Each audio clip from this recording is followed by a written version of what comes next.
सतगुरु की साची निवाची प्यारी सात संगत जी, प्यार और सत्कार से कहना धन निरंकार जी।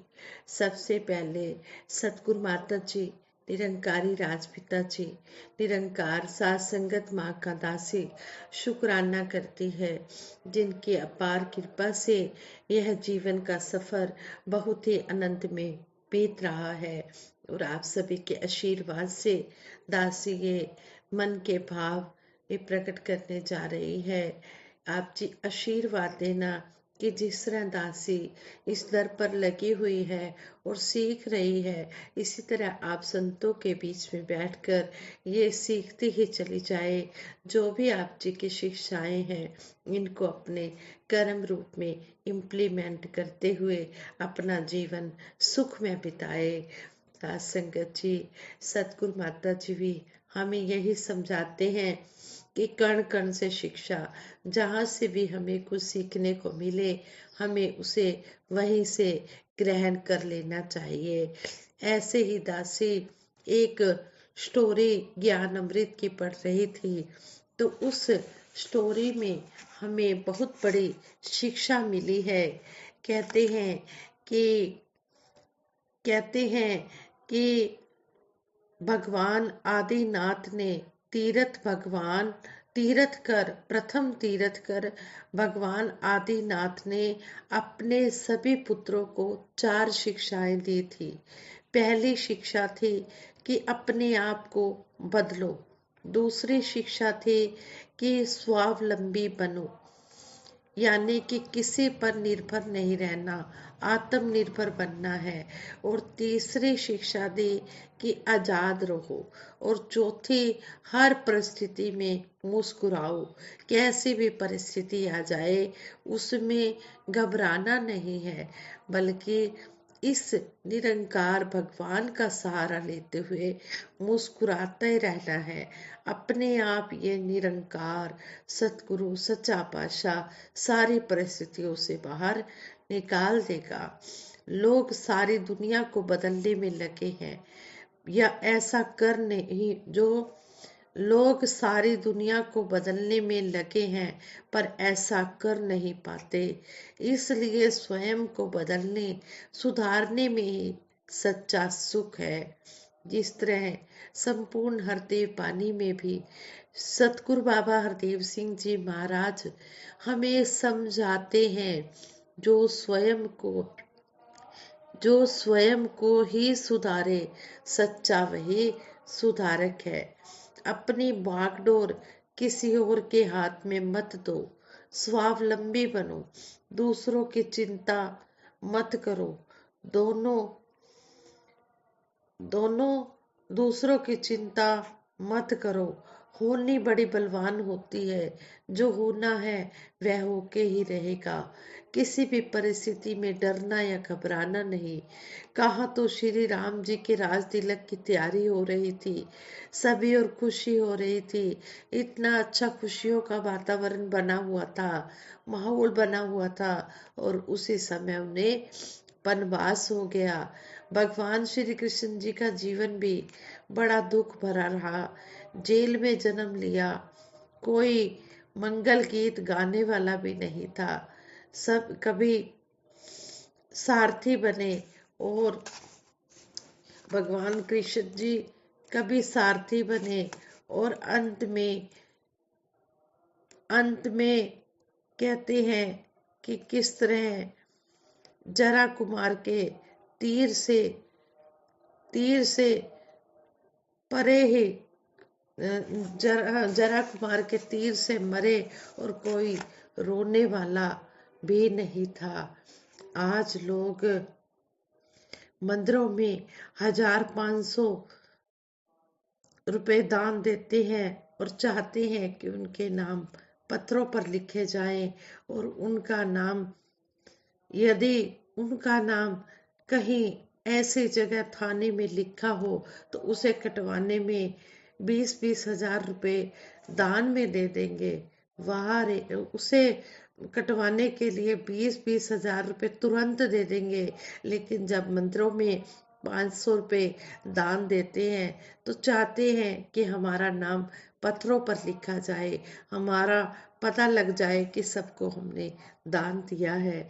वाह रे मानव, तेरी कैसी विचित्र, वाह रे मानव, तेरी कैसी विचित्र ये लीला लीला है, कैसी विचित्र तेरी मति है, बुद्धि है। सारांश यही है कि यदि हमें सुखी बनना है तो महापुरुषों की शिक्षाओं को अपने आचरण में उतारना होगा, तभी हम सुखमय जीवन व्यतीत कर सकते हैं। सतगुरु समझाते हैं मनमत से गुरमत की ओर। मति कहते हैं समझ या बुद्धि को। बुद्धि दिखती नहीं है, बुद्धि के द्वारा किया गया कार्य दिखता है। बुद्धि हमेशा प्रभावित होती है दूसरों से। बच्चा पहले माता पिता के कहे अनुसार काम करता है और थोड़ा बड़ा होने पर दूसरे बच्चों के कहे अनुसार खेल खेलता है। जैसे जैसे वह बड़ा होता जाता है उसका दायरा भी बड़ा होता जाता है, और जब वह सोच विचार पे पड़ जाता है कि किसकी माने किसकी ना माने, इंसान जब तक एक सही और मजबूत सोच के साथ नहीं जुड़ता वह अस्थिर रहता है। जब तक उसके जीवन में पूर्ण सतगुरु का आगमन नहीं होता वह असहज और डरा हुआ ही रहता है। मीराबाई ने बचपन में ही अपने माता के कहे अनुसार मान लिया था कि मेरे तो गिरधर गोपाल दूसरों ना कोई, लेकिन उनकी भक्ति में ठहराव तब आया जब उन्हें गुरु रविदास जी का संपर्क प्राप्त हुआ और यह रहस्य भी प्रकट हुआ कि संसार में भगवान निरंकार के अलावा, गिरधर के अलावा तो दूसरा कोई है ही नहीं। ऐसे ही अर्जुन को भी जब ऐसी स्थिति में भगवान श्री कृष्ण जी ने ही बताया, शांत किया और सही कर्म करने की प्रेरणा दी। कबीर जी ने भी गुरुमति को अपनाकर निडरता से भक्ति भरा जीवन जिया। जब इंसान गुरु के कहे अनुसार जीवन जीता है तो वह इतनी शांति महसूस करता है जैसे मीलों बहती नदी को समुंदर में जाकर शांति मिल गई हो। हम अगर आज के इंसान की बात करें तो सबको ही कठिनाइयों का सामना तो करना ही पड़ता है। एक घटना को दो रूपों में देखा जाता है, एक नेगेटिव और दूसरी पॉजिटिव। हम गुरुमति वाले हैं तो हर बात में पॉजिटिव थॉट रखेंगे और खुश होकर जीवन व्यतीत करेंगे।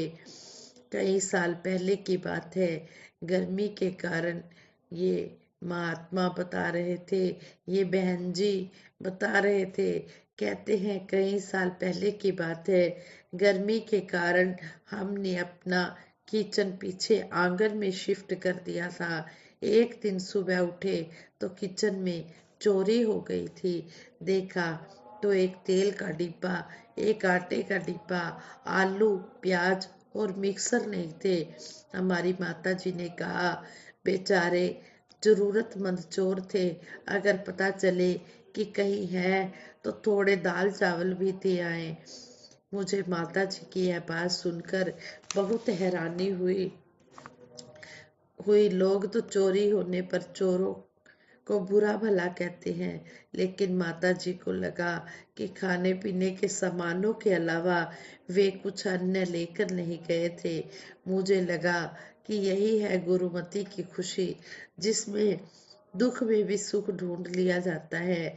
गुरुमति एक ऐसी मास्टर चाबी है जिससे हर प्रॉब्लम का लॉक और हर सुख का दरवाजा डोर, हर सुख का डोर खुलता है। गुरुमति को अपनाकर हम अपनी किस्मत को बदल सकते हैं। वैसे किस्मत का मतलब हम भाग्य या नसीब समझते हैं, लेकिन इसका एक बहुत सुंदर अर्थ एक बार सतगुरु बाबा हरदेव सिंह जी महाराज ने बताया था कि किस्मत का मतलब किस से ली है मत किस से ली है? किस्मत का मतलब है मत किस से ली है। अगर मत चंचल मन से ली है तो किस्मत भी अस्थिर होगी, और अगर मत गुरु से ली है तो किस्मत भी गुरु की तरह है, सर्वोच्च, शांत और श्रेष्ठ होगी। गुरुमति वह पौष्टिक भोजन है जिसे केवल देखा नहीं जाता, केवल पकाया नहीं जाता, केवल परोसा नहीं जाता, बल्कि खाया और खिलाया जाता है। जिस प्रकार से भोजन का मान भी खाने और खिलाने से होता है, दातार कृपा करे कि ऐसी खुराक हर भगत को नसीब हो। हर भगत इसी तरह मनमत से गुरमत के रास्ते पर आए और अपनी पॉजिटिव थॉट रखे। कहते हैं गुरमत आध्यात्मिक स्तर पर चरित्रवान होकर जीवन जीने का नाम है। दिव्य गुणों से युक्त होकर इंसान जब जीवन व्यतीत करता है तो उसमें जब दिव्य गुणों से युक्त होकर इंसान जीवन व्यतीत करता है तो उसमें अपने आप ही ये गुण आ जाते हैं, जैसे दया, करुणा, क्षमाशीलता, प्रेम, मिलवर्तन आदि। इन गुणों से युक्त मानव अपना जीवन तो सरल बनाता ही है, वह दूसरों को भी गुरमत की राह दिखाता है।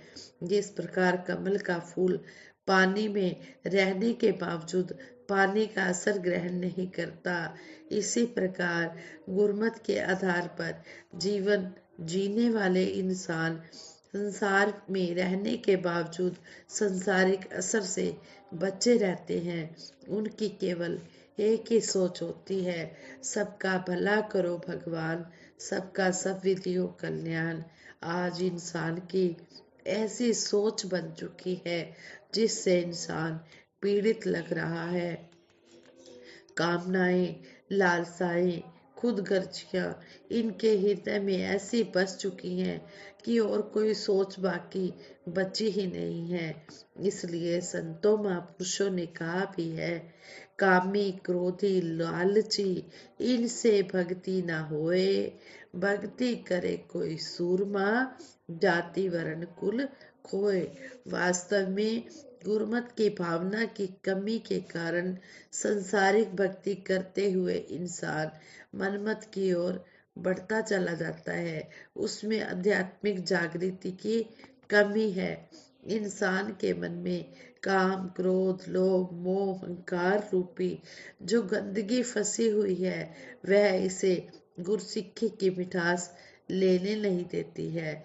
इससे बचने का यही उपाय है कि हम समय के सतगुरु की शरण में आकर गुरमत की राह अपनाएं। कहा भी है, उठत बैठत हर भजो, साधु संग प्रीत, नानक दुर्मत छूट गई, पार ब्रह्म बसे बसे चीत। इंसान तो अपने शरीर को महत्व देता है, लेकिन इसमें निवास करने वाली आत्मा को महत्व नहीं देता।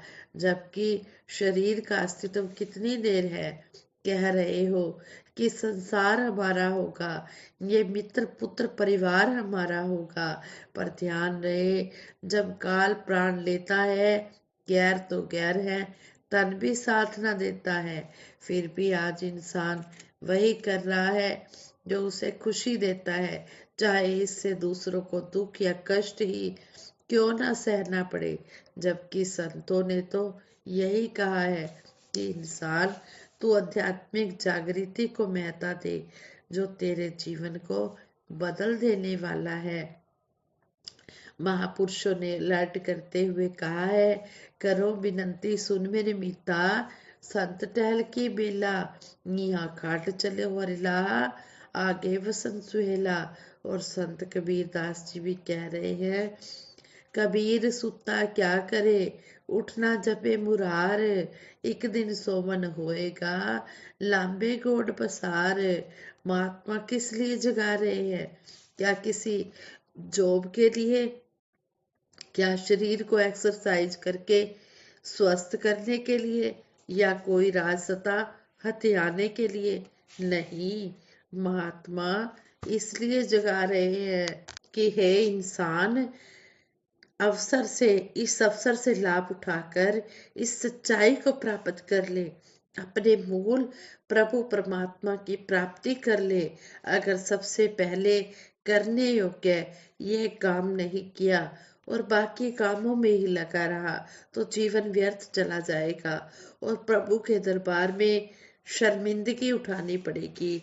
इसलिए समय रहते जागना है। संतों ने इस बात को स्पष्ट किया कि जिस प्रकार एक रस्सी बुनने वाला इंसान पूरे दिन रस्सी बुनता है, लेकिन पीछे बैठा जानवर अगर बुनी हुई रस्सी को खाता जाए तो पूरे दिन मेहनत करने के बाद भी उसके हाथ कुछ नहीं लगता। इसी प्रकार अगर एक गुरसिक किसी दूसरे का दिल दुखाता है, गुरमत की राह से भटक कर मनमत अपना लेता है, तो उसकी भक्ति की कमाई खत्म हो जाती है, उसके हाथ में कुछ नहीं बचता। इसलिए जरूरत है गुरमत पर आधारित आध्यात्मिक जागृति की। वर्तमान समय में संत निरंकारी मिशन सारे विश्व में आध्यात्मिक जागृति लाने का प्रयास कर रहा है, जिसका प्रत्यक्ष उदाहरण पूरे विश्व में निरंकारी अनुयायियों की बढ़ती हुई संख्या तो है ही, उनकी विनम्रता, शांति और प्रियता भी है। जिनके हृदय के भाव पूरी तरह से गुरमत पर आधारित हैं। ऐसे ही गुरमत वाले भाव हर एक इंसान के मन में फैलना जरूरी है। इसी से वसुधैव कुटुंबकम की भावना को मजबूती मिलेगी। साथ संगत जी, इन विचारों में हमें यही समझाया गया है कि एक तो हमने अपने जो मानव जीवन का लक्ष्य है इसको पूरा करना है, हमने मनमत से गुरमत की ओर आना है और सारा परिवार हमारा अपना परिवार है, हमने सबका आदर सत्कार करते चले जाना है। ये विचार करते हुए दासी से बहुत सी गलतियां हुई होंगी, उन गलतियों के लिए आप जी क्षमा कर देना, आगे के लिए सुमत बख्शना। साथ संगत जी प्रेम से कहना, दान निरंकार जी।